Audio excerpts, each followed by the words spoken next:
Cups and challenges have been in full swing for a little bit now, and as we enter majors coming back, it's time to go over the best deck in the format, Gardevior EX. Now, Gardevior EX is one of the hardest decks in the format, and we're going to go quick, so make sure you pay attention. There are a few different ways to play Gardevior right now. Riley McKay's list that won Worlds is a great place to start. He brought the Flutter main plus Technical Machine Devolution technology as a way to give him an edge into the Golden EX matchup, which is usually a harder matchup. The other consensus way to beat that matchup is to play a card that had a lot more hype going into this set, but had failed to deliver, and that would be Jellicent EX. Jellicent has a lot of weaknesses, such as things like Iron Bundle, but since people are cutting those, it's a great time to put that card back in your deck. So what exactly does a good start for Gardevior look like? Well, that's actually the really simple part of the deck. What you're going to do is put 2 Ralts into play and use Technical Machine Evolution to evolve them into Curlios. That way you can have a Gardevior ready to go on your second turn. Once you have a Gardevior in play, now you've got some options. So let's go over them.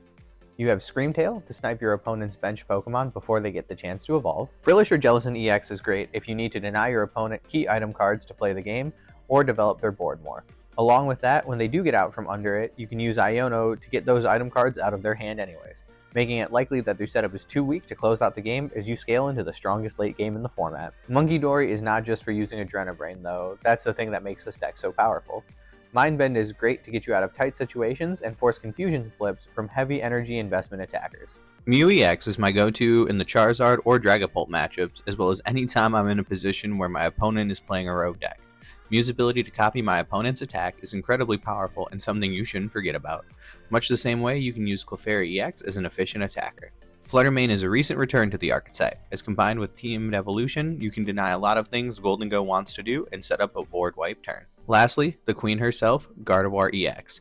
Though, much like the Queen in chess, you don't want to use Gardevior to take KOs unless the Pokemon is in a safe spot from getting KO'd, or you're checkmating them.